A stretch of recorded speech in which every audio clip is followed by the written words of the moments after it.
Quintas Jurisprudentes, onde o direito vira direção.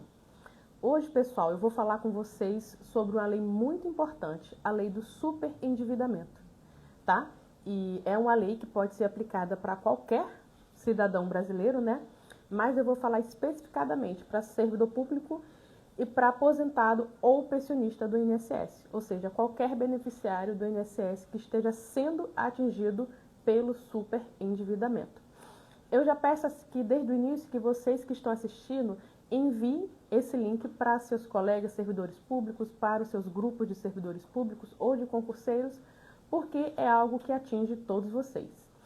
E o que é o superendividamento, né? O Brasil, como todos sabem, é um país onde as pessoas não têm muita estrutura financeira, né? Nem estabilidade financeira. Então, sempre que surge uma emergência, o cidadão brasileiro acaba sendo levado a pedir empréstimo, a fazer alguma coisa, a precisar de um dinheiro a mais. E o que acontece? Além de juros, né, muito abusivos, existem muitas formas que as instituições financeiras estão burlando, né, o sistema bancário. Então, eles colocam empréstimo em cartão, eles colocam empréstimo acima da margem e fica, né, eles oferecem tanto empréstimo que acaba que o cidadão ele fica impossibilitado de pagar aquele empréstimo. Então, se o cidadão tem uma renda de R$3.000, ele tem um comprometimento de 1.800, de R$2.000 com empréstimo e dívidas. E o que acontece, né?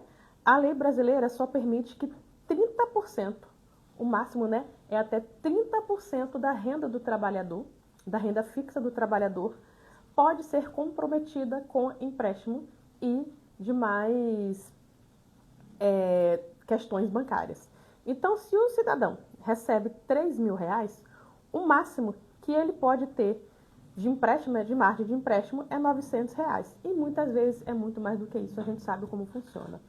Porque ao invés do banco oferecer empréstimo, ele oferece outro produto financeiro, que no fundo é empréstimo, mas com outro nome. Então isso vai comprometendo a renda do trabalhador.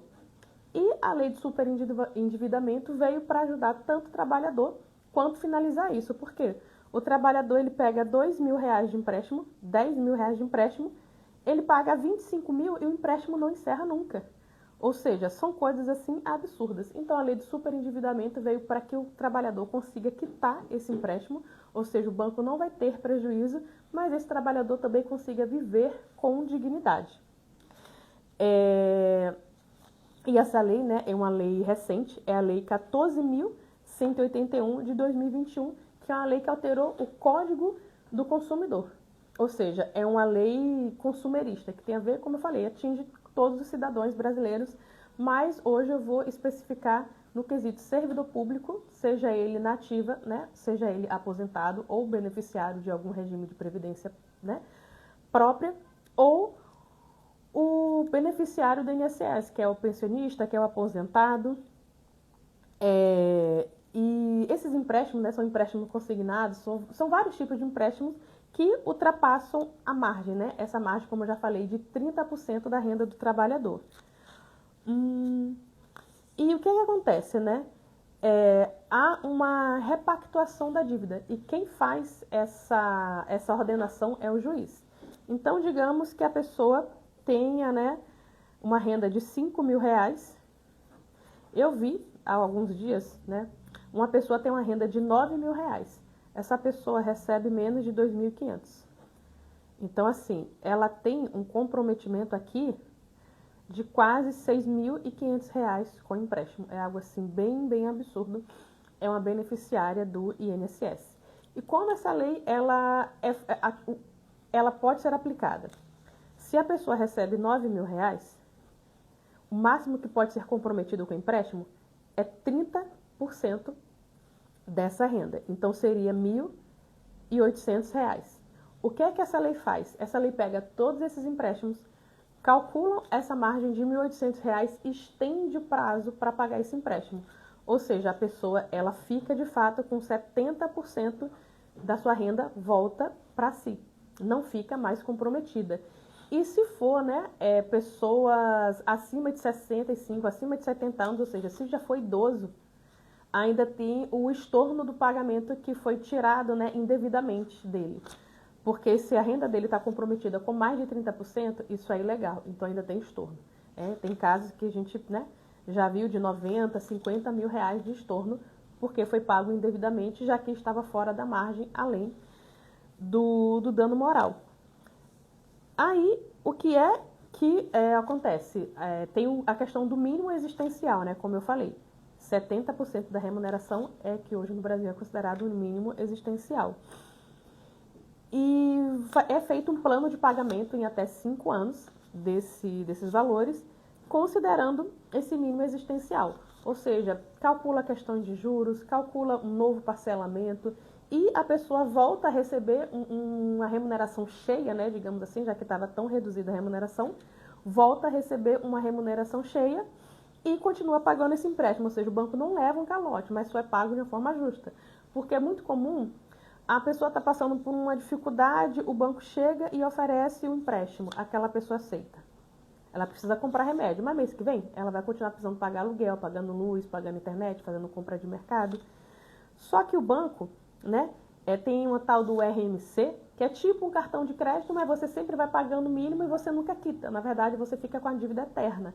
Isso acontece muito com o servidor público e com o beneficiário do INSS, por isso que eu estou focando nesses públicos. Com o trabalhador seletista, não tem essa questão do RMC. Já com o servidor público e em relação a beneficiário do INSS, isso acontece muito. Então, assim, a pessoa já recebe um salário mínimo. Eu já vi casos que a pessoa que receberia R$ 1.518, vem R$ 600 na mão dessa pessoa, vem R$ 500. Como é que alguém vai viver, né, com um valor tão pouco? Então, por isso que foi feita essa lei. Aí o juiz faz esse cálculo, né, vê essas questões de práticas abusivas, né, inadequadas, porque quando a gente vai assinar um contrato bancário, por mais que a gente leia, são letras muito pequenas e cláusulas que a gente não entende. E não é um contrato que pode, olha, eu discordei disso aqui e aqui vamos alterar, não. Por mais que você leia, ou você assina, ou você aceita, ou você não aceita. Não há um debate, né? Não há uma oportunidade, principalmente se a pessoa for idosa, dela sequer entender ou sequer conseguir ler, porque são letras muito pequenas, então, de fato, é algo muito prejudicial. Então, repactua a dívida, faz um plano de pagamento de 5 anos, vê a possibilidade de revisão de cláusulas abusivas, né? E vê a proteção contra práticas abusivas de bancos e financeiras. Então, fazendo tudo isso aqui, geralmente isso é decidido via liminar. Então, se hoje, né, vamos dar um exemplo, você tem uma renda de 10 mil. Desses 10 mil, 7.500 estão comprometidos com o empréstimo. Então, você recebe aí R$ 2.500. Eu estou fazendo o cálculo cheio, sem imposto de renda. O que é que acontece? Quando o juiz decide eliminar, né, liminarmente, você volta a receber 70% do seu ordenamento, ou seja, você volta a ter uma dignidade e aquilo ali vai ser recapitulado depois. Aí depois vai ver com o banco. Mas a primeira coisa que o juiz vai analisar é se vai ou não deferir a sua liminar para que você volte a ter um mínimo de dignidade subexistencial. Então, os tribunais eles têm reconhecido, né, o direito do consumidor superendividado em relação à repactuação, ou seja, aquele contrato ele não é extinto, ele é reanalisado e a pessoa paga um valor menor em mais parcelas e muitas vezes ela ainda recebe valores, né, retroativos por causa de práticas abusivas que foram cometidas. Também tem a questão de empréstimo imobiliário, empréstimo de automóvel, todos esses financiamentos costumam ter muitas práticas abusivas que depois de um tempo, né, a pessoa vai percebendo o quanto, né, a dívida se torna impagável e o judiciário está aqui, né, ainda há juízes em Berlim, e o judiciário está aqui para resolver essa questão para o consumidor. Então, você precisa ficar alerta, né, você que é servidor público, você precisa ver como está a sua margem de empréstimo. Então, se você recebe R$ 3.000, o máximo que pode estar comprometido da sua renda é R$ 900. Se tiver mais do que isso comprometido, você pode pedir uma análise do superendividamento para ver como você vai resolver isso. O mesmo vale para se você é aposentado do INSS. Se você for servidor seletista, se você for trabalhador seletista, você também pode ver isso. Mas dificilmente, né, um banco vai dar tantos empréstimos para um trabalhador seletista, porque quando é aposentado o servidor público, tem uma garantia que vai ser pago. Então, o banco oferece aquele empréstimo e o banco retém na fonte, né, que seja com ente público ou seja com a autarquia federal, que é o INSS.